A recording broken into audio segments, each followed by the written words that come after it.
cover, and we have 55 minutes left. So I'm going to make some executive decisions. We'll go back if I can squeeze them in. The next passage you can see there, the heading is preferential option for the poor. That also is a modern expression, but here is an example of it from Rerum Novarum. You can read that one too, I hope, at some moments. We are going to talk a lot more about this principle in later classes. And so we'll go over this again because it is cited by later popes as like a past example of what the preferential option for the poor really means. It's just that short little paragraph. If you're curious, you can read that for yourself, and otherwise just wait until we get to it again at a later class. The next page, 17, the fair contract and the just wage, this is another one of my favorite sections. Just intellectually, as a person who loves well-constructed arguments, I like it, but it's also a very important principle. I'll just summarize it quick here, and hopefully we'll come back to it. It does include the point I was just talking about work, that work is for this purpose of life, and he's looking at it from another angle. He says labor is personal and necessary. It's both of these things. And if labor were simply personal, then I could accept any wage I liked or no wage at all. But since it is necessary for my existence, then I have to demand a wage upon which I can live. And so while free contracts are good things, there is a dictate of natural justice that says that wages ought to be able to support the person who is working for that wage. We'll come back to that. Just another example of how the teaching looks to the structures in society, because of course at the time it would not have occurred to anyone hardly that a just wage was something you could talk about. Everything was dictated by the free contract and the supply and demand chain of human beings for work, right? With Adam Smith proposing that would balance out. And Leo says, no, that's rubbish. People are owed a certain wage according to justice because they work in order to live, and so their wages should be able to keep them alive. So that was that in a nutshell. We'll come back to it if there's time. What I want to look at now, and we also might not be able to look at all these passages, but I want to give you sort of a historical and philosophical reference for reading these passages. If you turn over to page 18, where it says the individual is prior to the state. This is a very key, fundamental principle of Catholic social teaching, Catholic social doctrine. And in order to understand what that means, I'm going to talk about why they need to stress it so much. There's nothing like a heresy to help you teach the truth, right? And so I want to talk a little bit about social contract theory, which you may have had different levels of experience with. You probably all have at least heard that expression, social contract theory. And to talk about social contract theory is similar to talking about, pizza. A lot of different things fall under the heading of pizza, many of which almost seem to have nothing in common with each other, right? But we still have a concept, pizza, that we all agree upon, right? So what I'm saying about social contract theory at this point is like the description of pizza. Someone could come along with a certain social contract theorist and say, oh, he never said that, and that might be the case. But there is a sort of a general superficial description of the understanding of society that came out of social contract theory. Basically, it means that the life that we all share in society is not natural, but is the result of a, at least theoretical, contract that we've all metaphorically signed.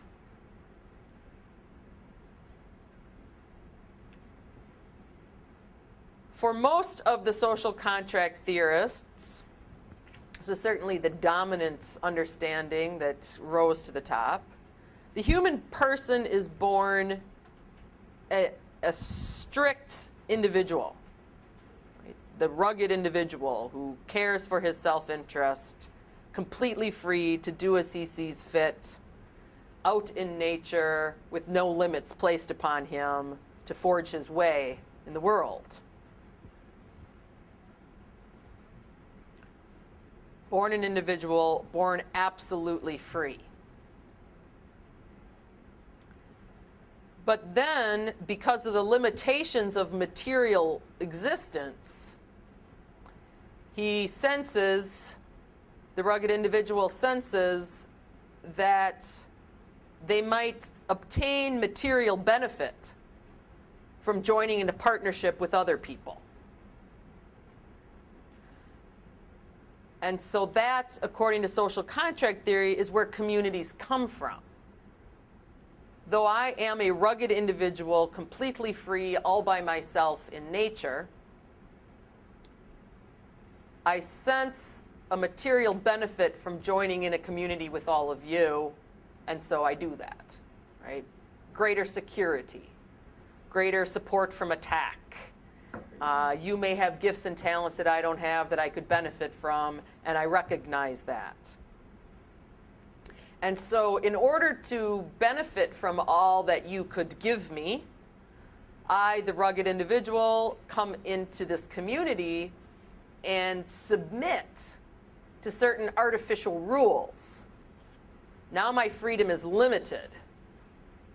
Now I can't do absolutely everything I want to, like I could have out in nature as an individual. I have to submit to the rules of the group. And so it's a trade-off for me to come into society, because I get the material benefits of the group, but I have to give up some of my freedom and liberty in order to be a member of the group. And this is the social contract that I sign and say, I will submit my liberty for the sake of the benefits that the group can give me. And some social contract theorists also say that the entering into society also bestows upon me certain rights that now become mine, but only because I've entered into society. Society has created these rights. They've invented them. So once I sign the social contract and submit some of my freedom, then I will have the benefit of these artificial rights that the group has come up with. Out in nature, I am ruggedly just fighting for whatever I can get. Here, in the construct of the group, I submit my freedom in order to get these gifts that only the community can give me.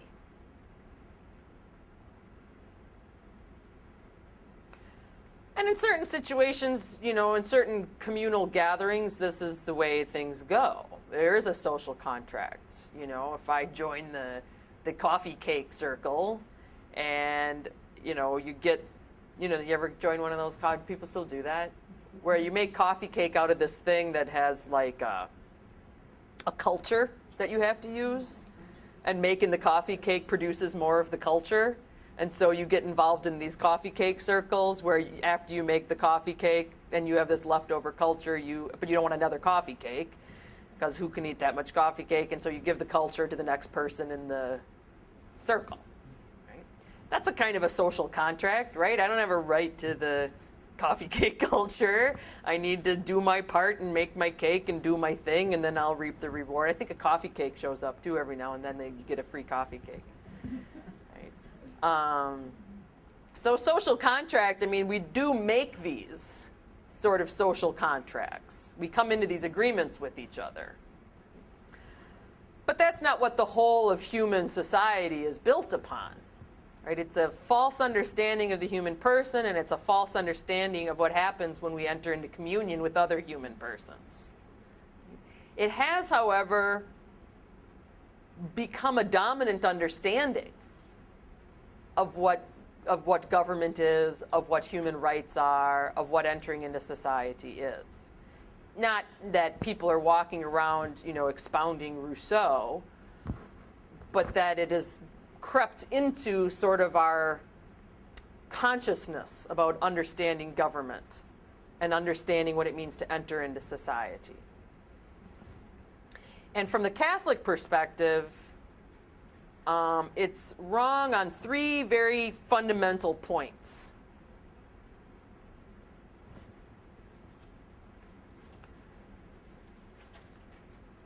The first is that the human person is by nature social.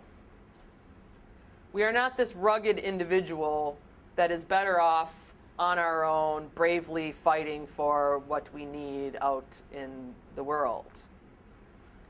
We come into existence already social.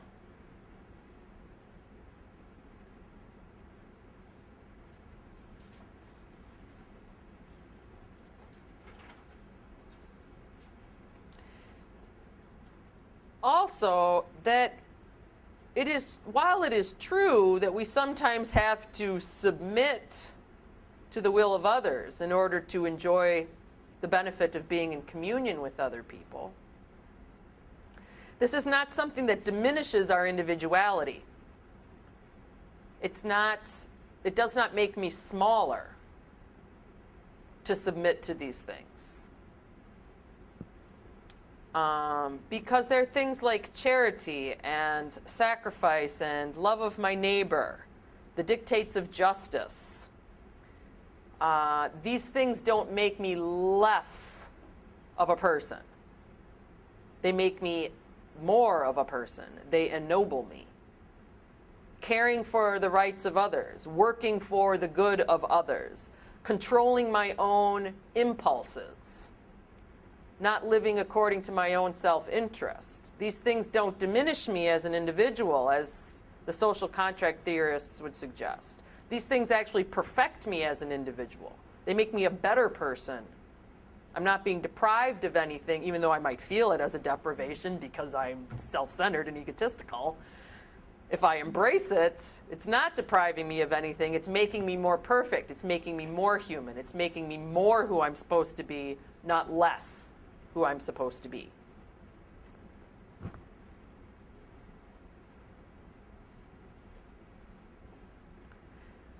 And then finally, and probably not finally, but third anyway,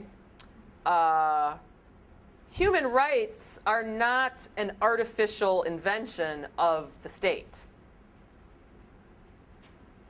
Even the rugged individual out in the wilds is in possession of these rights before they even enter into a community of other human persons.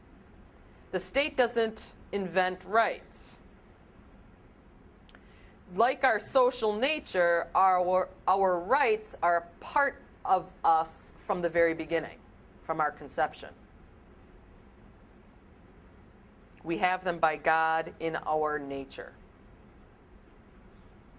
The state is meant to recognize those rights and to protect us in our rights, but the state is not the author of those rights. God, who created us, is the author of those rights. And while it may be true that we produce governments for the sake of some material benefit, it's not so that the government could invent and bestow upon us rights that weren't ours before the existence of the government. Right? It's so that we collectively are more capable of ensuring that everybody's rights are protected than we are as lone individuals trying to fend for ourselves. And so social contract theory, at least on these 3 counts, is in direct contradiction to the Catholic understanding of the good society, because Catholic teaching would say that human beings are social by nature, that the sacrifices we make for our neighbor do not diminish us, but increase us, make us more human, more perfect, and that rights are not an invention of the state. Our rights are ours by our nature.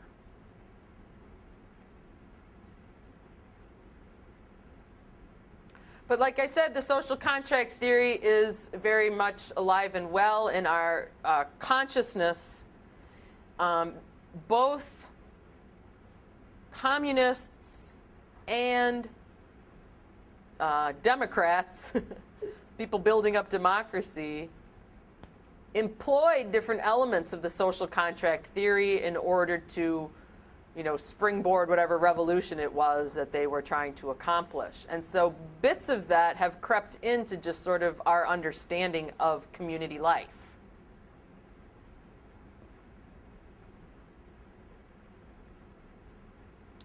And so when I say in this heading, the individual is prior to the state, government, community is absolutely natural. Government or no government, people are going to form communities. Sorry, I'm laughing, but I just thought of like every post-apocalyptic book I ever read in my life. What do? They don't all run around like lone gunmen. They band together in these little pockets, right? And it's only the completely lawless men who want to be separate from those pockets, right? Well, so I guess some of them form lawless pockets, but it's natural that we form these groups. And when these groups come together, then we sort of come up with a principle foreseeing to the common good, and that's government, right? It's easier to see to the common good if somebody has an eye to the common good. Someone's got to have the big picture, right? And that's where government comes from. So we're naturally social. It's hard to control.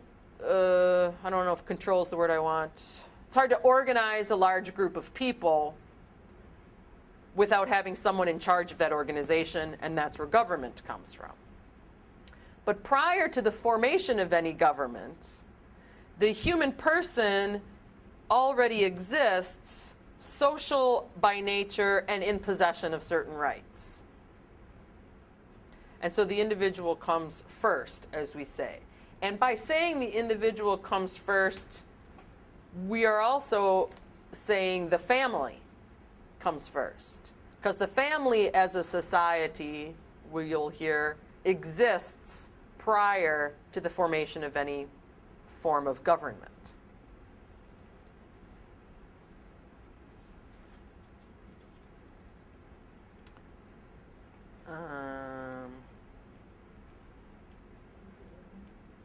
We'll look at number 12 on page 19. I'm going to be a little more selective here, but you have the wider context if you want to go read this over.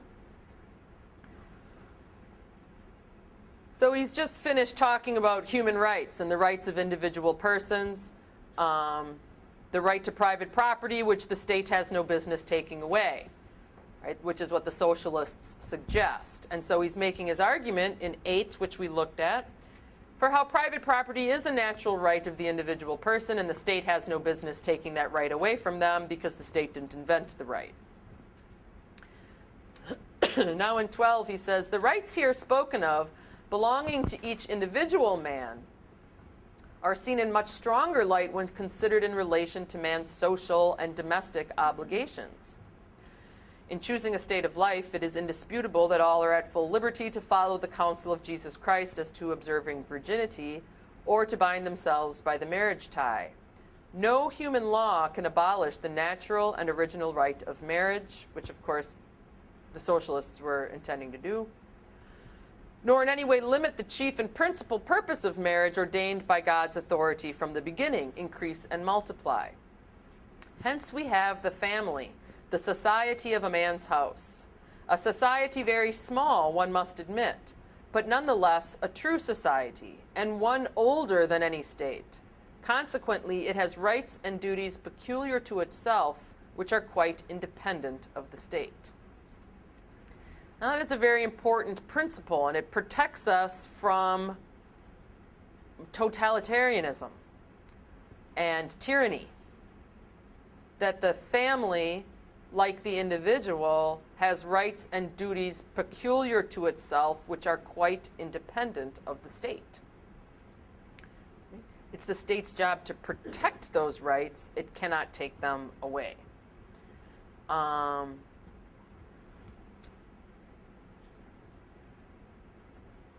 You could skip 13, though it's lovely. He's applying his private property theory to the family context rather than the individual context. But if we go to 14, we get more of an elaboration on this political principle. This is not so much an economic principle now as a political principle. He says, the contention then that the civil government should at its option intrude into and exercise intimate control over the family and the household is a great and pernicious error. True, if a family finds itself in exceeding distress, utterly deprived of the counsel of friends, and without any prospect of extricating itself, it is right that extreme necessity be met by public aid, since each family is a part of the commonwealth. In like manner, if within the precincts of the household there occur grave disturbance of mutual rights, public authority should intervene to force each party to yield to the other its proper due.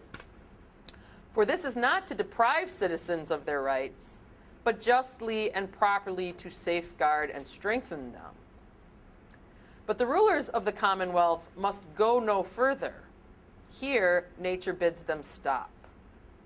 Paternal authority can be neither abolished nor absorbed by the state, for it has the same source as human life itself.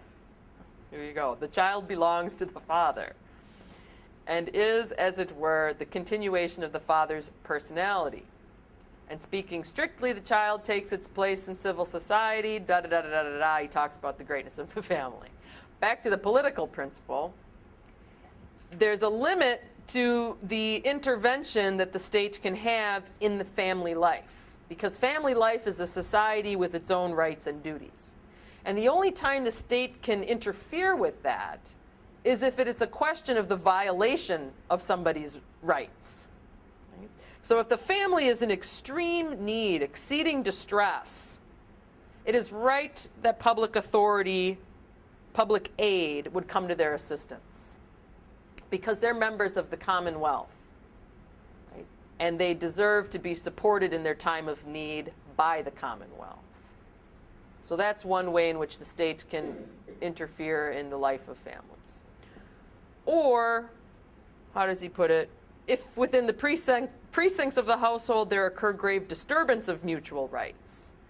If in your family somebody's rights are being violated within the home, the husband is beating the wife, the children aren't being fed and clothed, somebody's rights are being violated within the family, then public authority can step in and do something about it. Right?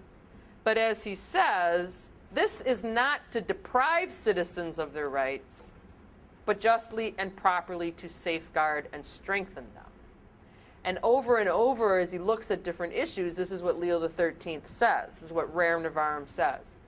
That the individual, the family, have rights of their own that precede their entrance into a government.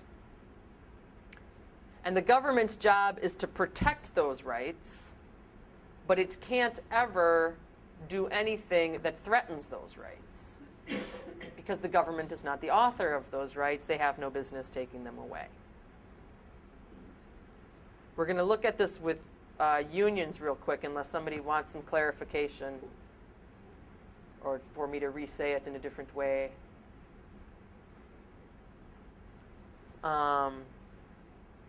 Actually, let's read 35, because 35 says it very succinctly. We have said that the state must not absorb the individual or the family. Both should be allowed free and untrammeled action so far as is consistent with the common good in the interest of others. Rulers should, nevertheless, anxiously safeguard the community and all its members. The community, because the conservation thereof is so emphatically the business of the supreme power, that the safety of the commonwealth is not only the first law, but it is a government's whole reason of existence. And the members, because both philosophy and the gospel concur in laying down that the object of the government of the state should be not the advantage of the ruler, but the benefit of those over whom he is placed. As the power to rule comes from God and is, as it were, a participation in his, the highest of all sovereignties, it should be exercised as the power of God is exercised, with a fatherly solicitude which not only guides the whole, but reaches also individuals. And here we have a corrective for two false understandings of the role of government. So we have the socialist, totalitarian, tyrannical view of government, that the government gives you your rights, the government can take them away, that the government can have intimate control over every aspect of your life, intimate control over what goes on in the family, and can decide on its own. We reject that as Catholics who follow the social teaching of the Church. But we also reject the idea that the government is supposed to just completely ignore and do nothing about, the problems that come up in society, in the economy, in the education of children, in the operation of family life. Because it's precisely the government's whole reason for being that it see to the safety of the Commonwealth. Economically speaking, we have on two sides the socialist understanding of the completely planned economy and the laissez-faire understanding of the, no intervention or legislation whatsoever in the economy. And this view of government rejects both of those extremes. It is the government's job to see to these things, to make sure that people's rights are protected. But there is a point at which nature bids the state to stop, because they can't go beyond this and start depriving us of our rights. How many things have popped into your head while I've been describing this where it have made you think, well, that's not happening, that's not happening, that's not happening, right? There's another case, right? I mean, this beautiful, I think, understanding of the role of government is not necessarily being consistently followed. The more we can instruct people in it, the better of an impact we can have on the culture and on the society in which we live.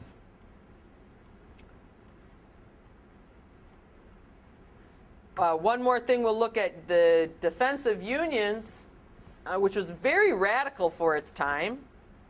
Remember when we were reading Adam Smith and he talked about how the owners could all organize, but the workers couldn't organize. And when the owners organized, it totally worked in their favor because they could do it very easily and they had all sorts of resources. But when the workers organized, it was usually the desperate act of a desperate man and they all ended up in prison. And Leo comes right out and says they should be legal. Unions are that's a right for workers to organize. It's interesting that the rise of socialism was one of the biggest threats to unions, because as soon as the workers started to organize, the authorities would accuse them of being communists, right? That's what happened in the California migration too. They would try to get together to fight for their rights and they'd call them all communists and throw them in prison. But he has this interesting passage if you go to page 21. Now 51 through 53 is all about unions. If that's a topic that you're interested in, it's a great place to start thinking about it. He's talking here about trade unions. You know, modern secular government is quite new. It would have never even entered into his consciousness what you know, a government job would be, or government unions. But at the end of paragraph 51, first he talks about unions as a private society. So unions are actually quite fascinating in terms of the different social questions, because a union springs from the social nature of the human person. Our tendency to, you know, form a group in order to make something happen. I know that I can accomplish more with me and 10 of my friends than I can accomplish on my own. Lech Walesa, Solidarity Movement. Him and his 10 friends sitting in the basement didn't accomplish much. But once he had 20,000 people, the wall came down. Right? So we're social by nature. We naturally band together to get things done. But it's also unique, in a unique position, because it's also a private interest, a union. A union's primary purpose is not the common good, though it should be led by the needs of the common good. Its primary purpose is a type of self-interest, because the people who band into unions together have a common self-interest. So in a certain sense, it is similar to an individual, a union, because a union is fighting for a self-interest. We, the shoemakers, demand whatever. We, the bus drivers, need this. So it's kind of an individual interest, and yet it is a society of its own. So Pope Leo XIII here says these private societies cannot be prohibited by public authority. Why? You see 1, 2, 3, 4, 5 lines up from that top paragraph on the right. He says, "For to enter into a society of this kind is the natural right of man. And the state has for its office to protect natural rights, not to destroy them. And if it forbid its citizens to form associations, it contradicts the very principle of its own existence. For both they and it exist in virtue of the like principle, namely the natural tendency of man to dwell in society." So government itself springs from our natural tendency to band together in groups. And so if government says unions are illegal, you can't have a union, you can't organize, it's rejecting the very principle on which government itself rests. But we also have here this line, the state has for its office to protect natural rights, not to destroy them, which is the fundamental of the position on the state that Catholic social teaching has. Now he goes on here, and you can read that yourselves at some point, about how it doesn't, like any other self-interest, it doesn't mean that unions get to fight for whatever they want without any intervention of the state. Just the way an individual person can't go about pursuing their self-interest at the threat of the common good without the state intervening in order to serve the common good. There are occasions, doubtless, when it is fitting that the law should intervene, blah, blah, blah, blah, blah. Because it's the government's job to serve the common good.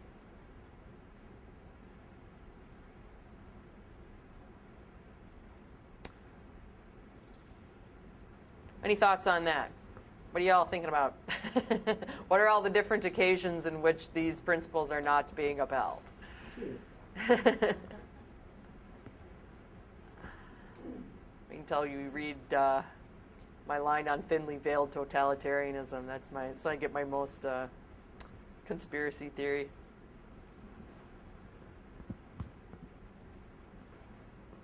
I can dive right into just wage if you like, but I want to give you an opportunity to discuss if you'd rather discuss. I don't want to dump too much on you. All right, over the next month, every time it comes to you, write it down. And then that'll be, I'll treat you like my students. And the first thing I'll ask you next month will be like, okay, so what ideas have you had since I saw you last? Good, because I want to talk about just wage anyway. So go back. I love this argument. You're making sacrifices for my good. Page 17.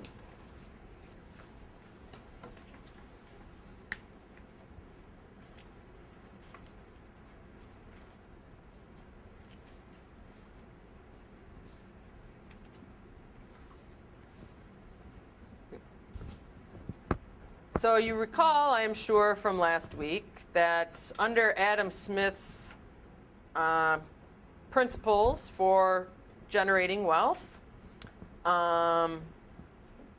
wages are determined by free contract and the supply and demand chain. And the understanding of justice and the economy at the time said that the only reason for the state to intervene in these issues is if somebody broke the contract. That was the only time justice would have been abused. I say, I'll give you 10 cents a day. You say, thank you very much, I'll take 10 cents a day. We both freely entered into this contract, and the only way either one of us could be liable to the courts is if we failed to fulfill what we promised to do. Yes, ma'am. You don't enter in freely if that's your only choice. That is exactly what Pope Leo is about to say, right? He doesn't just say, he doesn't say that's no good. What he says is that contract really free? So we'll start at the top with this one. We now approach a subject of great importance, and one in respect of which, if extremes are to be avoided, right notions are absolutely necessary. Wages, as we are told, are regulated by free consent, and therefore the employer, when he pays what was agreed upon, has done his part, and seemingly is not called upon to do anything beyond. The only way, it is said, in which injustice might occur would be if the master refused to pay the whole of the wages, or if the workman should not complete the work undertaken. In such cases, the public authority should intervene to see that each obtains his due, but not under any other circumstances. To this kind of argument, a fair-minded man will not easily or entirely assent. It is not complete, for there are important considerations which it leaves out of account altogether. To labor is to exert oneself for the sake of procuring what is necessary for the various purposes of life, and chief of all for self-preservation. In the sweat of thy face thou shalt eat bread.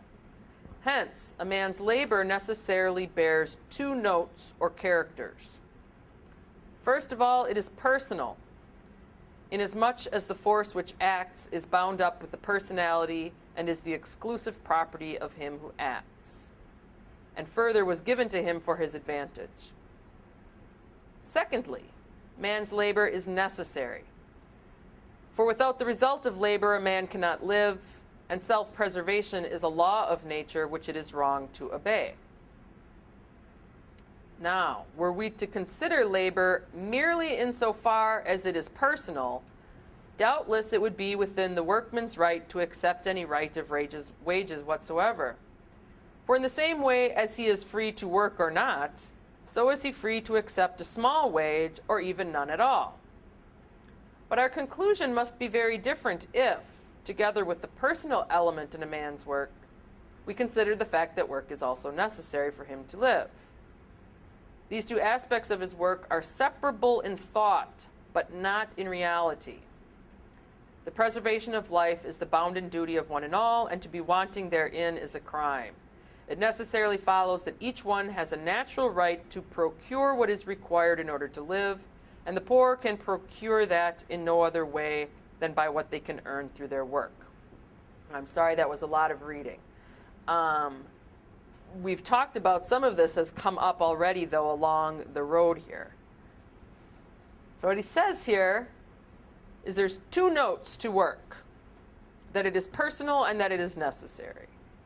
And we always must, it is necessary to always consider these two poles.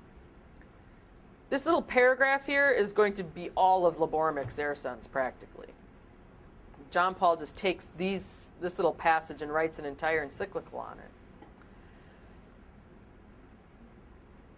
If work is only considered as personal, then a person can accept whatever wage they want, or even no wage. And we kind of already have certain sectors of our workforce that are like this, right? A teenager does not need to work to live. He's working for somewhat, depending, some teenagers perhaps do need to contribute to their family's support, but in general, a teenager is working for personal reasons, right? And we don't feel as compelled to pay them the same wage as another, right? Or a retiree who wants to work simply because they still feel like they have something to contribute. They want to be a part of social life and not just be at home. But they have plenty of resources in order to support themselves. They don't need the money to work, right? Working for personal reasons. But when we take into account that work is necessary to live, then there is a certain demand of justice that says the wage a person is given must be something that they can live on. You can't hire someone, take up the fullness of their time, and then give them a wage that they can't live on. Because how are they to live? And this is the paragraph that I really like that has already been intimated. Let the working man and the employer make free agreements. He's all for free contracts. He's not trying, he always, every time Rerum Novarum mentions the state, he was like, the state being appealed to if necessary. Turning to the state if that is the only way that'll fix it, right? He's all for the state coming in to protect the rights of people whose rights are being taken away, but he'd rather see us sort it out for ourselves. Let the working man and the employer make free agreements, and in particular, let them agree freely as to wages. Nevertheless, there underlies a dictate of natural justice more imperious and ancient than any bargain between man and man, namely, that wages ought not to be insufficient to support a frugal and well-behaved wage earner.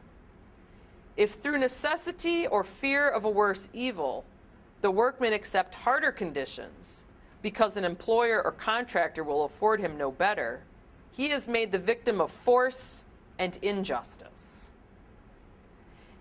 And that I find to be a beautiful explanation of the problem. He's not against free contracts. The problem here is that these contracts aren't being made freely. The workers have no alternative, particularly at this time because the employers are all banding together, remember, to make sure that none of them pays any higher than the other. And so they have no alternative. They're not really freely agreeing to this. They're just out of desperation accepting it because there's no hope for anything better than that. And so this is actually, on the part of the person who hires, an act of force. It's an aggressive act. The person who is forced to agree to these terms is the victim of force and injustice. And if he's the victim of force and injustice, then the state by all means can step in to correct the problem, because that's its job, right? To protect people in their rights and to make sure they get what they're due. And any number of things this can be applied to. Paul VI applies basically the same principles to international trade when he starts writing in the 70s. Right? Leo XIII would have encountered nothing like the international trade that started in the 70s. But Paul VI uses this, basically the same principle when he talks about trade between the more technologically advanced countries and the countries that depend more upon raw natural resources. Because a similar situation started to come, I don't know if it's over yet, where the people in the more technologically advanced countries would go get the natural resources they needed super, super cheap, bring them back to their country, produce something more technologically advanced, and then sell them at this exorbitantly raised price, thereby trying to really maximize their profit and minimize their costs. And all sorts of trade relations were being created in which whole communities in third world countries would shift over to sugarcane or, you know, whatever, rubber trees. I don't know that much about natural resources. They would stop, their own sort of internal community would break down because everyone would start producing whatever this thing was that Europe was coming to buy or America was coming to buy. And then their whole community would get dependent upon this single natural resource. And now the guys who need it are in a beautiful position because they have no alternative. The only way they can survive is if they sell their sugar cane or their cocoa beans or whatever it is, their hemp rope. And so they could push that price down and down and down, and then push the price of the product that they made out of this natural resource up and up and up. And then say, well, they agreed to the contract. We said we'll pay you this for the sugar cane, and they said yes, and so justice has been met. And Paul VI makes the exact same argument. If they're completely dependent and they have no other alternative, you make them a victim of force and injustice. So these contracts, we can talk all we want about free contracts, but they depend upon both parties being free. And that was what was going on with the wage circumstance. Over the page 18, one more thing I'll point out in terms of looking forward. You remember perhaps last week when I kept saying that personally I felt the critique of the Communist Manifesto was very compelling and rather accurate, even though his positive solution is worse than the problem he seeks to correct. I find the critique to be compelling. And you may recall I also said we'll see parts of that critique crop up over the course of the Catholic encyclical tradition. Just means it's an accurate critique. Right? If you look in that page 18, paragraph 34, it's another paragraph talking about justice and the need to promote justice, particularly for the worker, who is the focus of this encyclical. But if you go a little bit more than halfway down, if you're watching the words on the right, eventually you'll see, indeed, their cooperation. Finding that passage? I don't know whose cooperation he's talking. Oh yeah, the cooperation among labor and capital. We all need to work together. We all need each other, is the point of this paragraph. He says, indeed, their cooperation is in this respect so important that it may be truly said that it is only by the labor of working men that states grow rich. And I highlight this just in the last few minutes. We would have gotten to it naturally if I didn't have more here than I could chew. Karl Marx said almost exactly the same thing. It is only by the labor of the working men that states grow rich. And the great injustice is that all that wealth is only going in the hands of a few people while the workers are barely scraping by. But if it's by their labor that this wealth is created, they should be able to do more than just scrape by.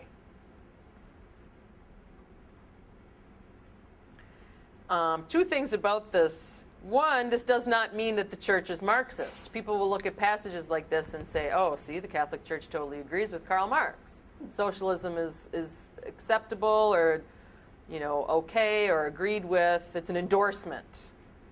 not necessarily an endorsement. It is just a sign that Karl Marx said some things that were accurate. Another thing that is interesting that you might encounter, John Paul II said the same thing. And when he said it, everyone got all excited like it was new. Like, oh my gosh, look, there's Karl Marx right in John Paul II. The church must be softening up to the positions of communism. It's kind of, no, it was nothing new there. It wasn't something new that we had never admitted before. It wasn't some sort of softening towards socialism. It was just a consistent acknowledgement of what the problem was. Here in Rerum Novarum, focused on the laborer, focused on justice in our structures, our systems of governance and economy. Leo XIII is concerned about addressing that very issue. Just wages is one way, right to unions is another, protection of the family, outlining the role of government, and providing more opportunities for private property. As we go through, we'll see how these principles widen and expand. Okay. Any closing thoughts or questions? All right, then thank you very much. I appreciate you coming, and have a great weekend.